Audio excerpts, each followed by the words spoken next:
तिथं त्यांचा प्रयत्न होता काय ते खोटं नाटं बोलून लोकांचं लक्ष हे दुसरीकडे कुठेतरी घेऊन जायचं. पण शेवटी पत्रकार हे पत्रकार असतात, अभ्यासू पत्रकार आपल्या महाराष्ट्राचे आहेत आणि योग्य प्रश्न हे विचारल्यामुळे त्यांची थोडीशी तिथं कोंडी झाली. त्यामुळे आम्हाला काय त्या पक्षाचं खूप काय काढायचं असं नाही. फक्त तो पक्ष अतिशय कष्टाने अजितदादांनी उभा केलेला आहे आणि मग असंच काही ठराविक 2-3 लोकांमुळे त्या पक्षाला अडचण जाऊ नाही तर तिथे असणाऱ्या आमदारांना अडचण यावी, पदाधिकाऱ्यांना अडचण यावी असं कुठं आम्हाला वाटत नाही. म्हणून काही चुकीच्या गोष्टी ज्या वाटत असतात त्या फक्त आम्ही पुढे आणत असतो आणि त्या पुढे आणल्यानंतर काकी त्या गोष्टींचं काय करतात तो त्यांचा तसा विषय आहे. पण एक आहे, आमदारांमुळे आणि कार्यकर्त्यांमुळे ही ती पार्टी नाही तर आमची नाही तर कुठलीही पार्टी ही उभी राहत असते. पण ठराविक नेते ज्यांचं उद्दिष्ट हे असतं की पार्टी ताब्यात घ्यायची, ताब्यात पार्टी आल्यानंतर दिल्लीत जाऊन मोठ्या मोठ्या भाजपच्या नेत्यांशी आपल्याला सहजपणे चर्चा करता येईल.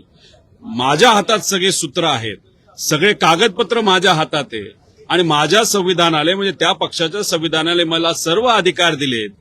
हे ज्या नेत्यांना मिरवायचे म्हणजे ज्याच्यामध्ये प्रफुल्ल पटेल असतील आणि सुनील तटकरे असतील यांचा जो गेम होता की सगळे कंट्रोल हातात घ्यायचे, स्वतः हिरो बनायचं आणि दिल्लीवाल्यांची ईडीची कारवाई नाही तर इतर कारवाई ह्यात स्वतःवर येणार नाही ना तर स्वतः आपण त्यातून मोकळं व्हावं, ह्या जो त्यांचा गेम होता तो कुठेतरी फिसकटलेला आहे आणि काकींना या गोष्टी आता कळालेल्या आहेत आणि काकींनी पुऱ्या पक्षाची ताबा कंट्रोल त्याच्यामध्ये हातामध्ये त्यांनी घेतला. ही चांगली गोष्ट आहे. त्यामुळे आमदार आणि कार्यकर्त्यांची काळजी घेतली आणि ह्या अशा नेत्यांना ज्यांना पार्टीवर कंट्रोल स्वहितासाठी घ्यायचं यांना बाजूला ठेवलं तर पार्टीला कुठेही त्या ठिकाणी अडचण येईल असं आम्हाला वाटत नाही.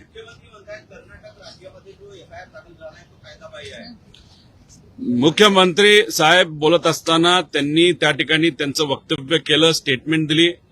राईट ऑफ रिप्लाय मध्ये मी त्याच्यावर काही मुद्दे मांडले. कुठेही काही इल्लीगल गोष्ट ही कर्नाटक सरकार नाही तर कर्नाटक पोलीस प्रशासनाकडनं झालेली नाही. आपण तर त्याच्या खोलामध्ये जर गेलात तर राज्यसभेमध्ये तिथे असणाऱ्या भाजपच्या आमदारांनी 0 FIR बद्दल एक प्रश्न विचारला होता, ज्याला उत्तर हे तिथले जे होम डिपार्टमेंटचे प्रमुख आहेत नाही तर मिनिस्टर आहेत त्यांनी त्याला उत्तर दिलं होतं आणि उत्तरात हेच सांगितलं आहे की 0 FIR हा कुठंही होऊ शकतो. उत्तर प्रदेश सरकार जी भाजपची सरकार आहे त्यांनी सुद्धा सर्क्युलर अशाच पद्धतीचा तिथं काढलेला आहे. त्याच्याच बरोबर आपण जर बघितलं असेल तर सुशांत सिंग राजपूत नाही तर हे प्रकरण बघितले त्याच्यामध्ये सुद्धा काही प्रमाणात 0 FIR झालेला आहे. ADR बद्दल जे ऍक्सिडेंटल डेथ रिपोर्ट बद्दल जे बोलले त्यांनी रेफरन्स देताना ललिता कुमारी रेफरन्स त्या ठिकाणी दिला.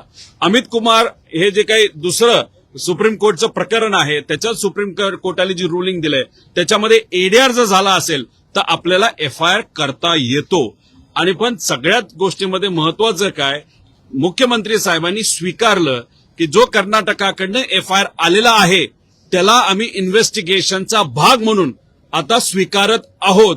आता हे उत्तर अधिवेशनामध्ये मुख्यमंत्री साहेबांनी दिलं तर आम्हाला जे पाहिजे होतं FIRच्या मदतीने योग्य दिशेनं ते इन्व्हेस्टिगेशन तिकडे जावं एवढीच आमची इच्छा होती.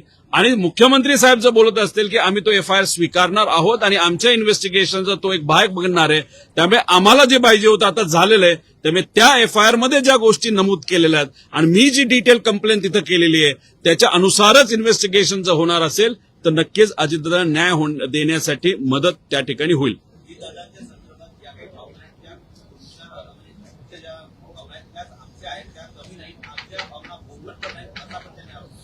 आम्ही कुठं म्हणतो की कोणाच्या भावना कमी आहेत का जास्त आहेत, अख्ख्या तमाम महाराष्ट्राच्या जनतेची भावना आहे. दादांना न्याय मिळाला पाहिजे. त्या जनतेमध्ये मी सुद्धा येतो, पार सुद्धा येतो, जय येतो, काकी येतात, CM साहेब येतात, एकनाथ शिंदे साहेब येतात, सगळेच त्याच्यामध्ये त्या ठिकाणी येतात.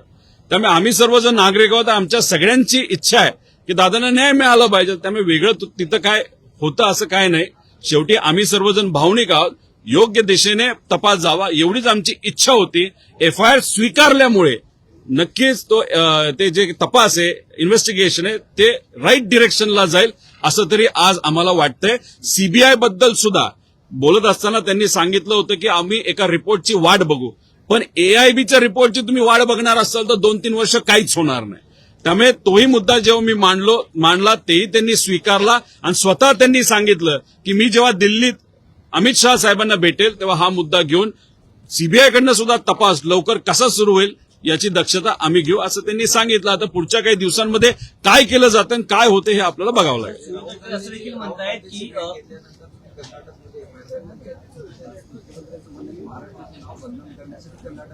मी त्याच्यावर सुद्धा बोललो. एक तर राहुल गांधीजींनी सगळा विषय समजून घेतल्यानंतर त्यांना एकतर आश्चर्य वाटलं की एफआयआर महाराष्ट्रात घेतला जात नाही आणि मला त्यांनी एफआईआर बद्दल एवढंच सांगितलं होतं कि जिस राज्य में न्याय मिल सकता है उस राज्य में आप ट्राय क्यों नहीं करते.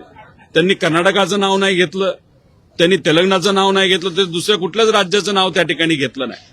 आणि मी सातत्याने हेच सांगतोय, गवई साहेबांवर जेव्हा बूट फेकला होता त्यावेळेस महाराष्ट्रामध्ये सुद्धा 0 एफआयआर करण्याची अनेक लोकांची इच्छा होती, पण ती इच्छा पूर्ण होऊ शकली नाही. ती कुठं झाली तर फक्त कर्नाटकामध्ये झाली आणि कर्नाटकामध्ये अशा पद्धतीने न्याय मिळतो हे मला दिसल्यानंतर मी स्वतः अजितदादांना न्याय देण्यासाठी एफआयआर करण्यासाठी कर्नाटकात गेलो. कोणाचाही कॉन्टॅक्ट वापरला नाही, गेलो, बसलो, रिक्वेस्ट केली, रिक्वेस्ट स्वीकारली गेली, एफआयआर केला, एफआयआर दुसऱ्या दिवशी ट्रान्सफर सुद्धा केलं. म्हणजे तिथे एफआयआर स्वीकारला पण इन्व्हेस्टिगेशनसाठी हा महाराष्ट्राला तो कर्नाटकाला पाठवलेला आहे. त्यामुळे आता हा महाराष्ट्र पोलीस यंत्रणेचा तो एक भाग झालेला आहे, बस याच्यात वेगळं काय नाही. त्यामुळे याच्यात राजकारण कुणी केलेलं नाही, महाराष्ट्राचं नाव खराब त्या ठिकाणी करण्याचा प्रयत्न कुणी केला नाही.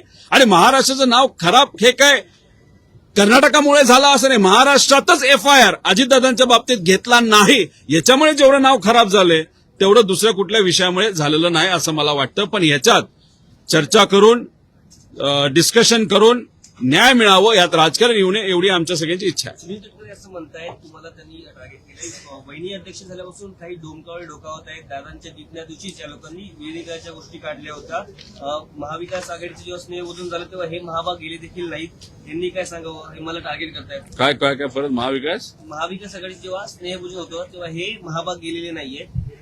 महाविकास कधी स्नेह होतं, आता 2 दिवसांनी झालं ना वायबीला. अरे सुनील तटकरे साहेब, तुम्हाला मला एवढंच सांगायचंय, तुम्ही माझ्याबद्दल जर बोलत असाल आणि परवा महाविकास आघाडीचं जेवण होतं त्या जेवणाबद्दल जर तुम्ही बोलत असाल तर तेव्हा मी कर्नाटकात होतो, मी बँगलोरमध्ये होतो. अजितदादांबद्दल एफआयआर महाराष्ट्रात ज्याच्यात तुम्ही सत्तेत आहात या महाराष्ट्रामध्ये एफआयआर होत नव्हता म्हणून मी कर्नाटकात 1000-2000 किलोमीटर जाऊन तिथं एफआयआर करत होतो. तिथं असल्यामुळे मला इथं जेवायला कसं येता येईल. आणि मी काय व्हीएसआरचं विमान वापरत नाही की आज इकडं की उद्या तिकडं. त्यामुळे उगाच काहीतरी पतंग उडवत बसला आणि माझं नाव घेऊन बोला ना, महाभाग वगैरे असले कशाला. मी डायरेक्ट बोलतो, सुनील तटकरे आणि प्रफुल्ल पटेल हे अजितदादांचा पक्ष ताब्यात घेण्याचा प्रयत्न त्या ठिकाणी करत, मी डायरेक्ट बोलतो. त्यांची हिंमत नाही का बोलायला, उगाच हवेत गोळ्या मारत बसलेत. त्यामुळे मी जेवायला का नाही गेलो हे आता या ठिकाणी मी आपल्या सर्वांना सांगितलं. तुम्ही सत्तेत असून दादांचं इन्व्हेस्टिगेशन योग्य पद्धतीने व्हावं यासाठी तुम्ही काय केलंय, स्मरणपत्र दिलेत, रिमाइंडर दिलेत, त्याच्या पलीकडे जाऊन काय केलंय, 40 सेकंड जाऊन पार्लमेंटमध्ये तुम्ही बोललाय, 40 सेकंड. आणि कोणाबद्दल बोलला, एव्हिएशन मंत्री साहेबांना मी भेटून रिक्वेस्ट केली. अरे एव्हिएशन मंत्र्याचं व्हीएसआरचं नातं आहे, आर्थिक पण आणि व्यक्तिगत पण, हे तुम्हाला काय कळत नाही का. त्यामुळे ज्या विषयामध्ये तुम्हाला इंटरेस्टच नाही, दादांना न्याय देण्यासाठी तुम्हाला इंटरेस्टच नाही, मग कशाला या विषयामध्ये जाता. उद्या जर कुठल्या बोंधूबाबाली सांगितलं मग कुठं काय केलं तर ती वेगळी गोष्ट, पण त्यांचा आणि बोंधूबाबाचा विषय, आमचा विषय दादांबद्दलचा आहे, महाराष्ट्राच्या स्वाभिमानाचा आहे आणि महाराष्ट्राची जनता मागते की दादांना न्याय मिळाला पाहिजे. यासाठी आम्ही जो काय करायचा असेल तो प्रयत्न त्या ठिकाणी केलेला आहे आणि उद्या जाऊन करणार सुद्धा आहोत.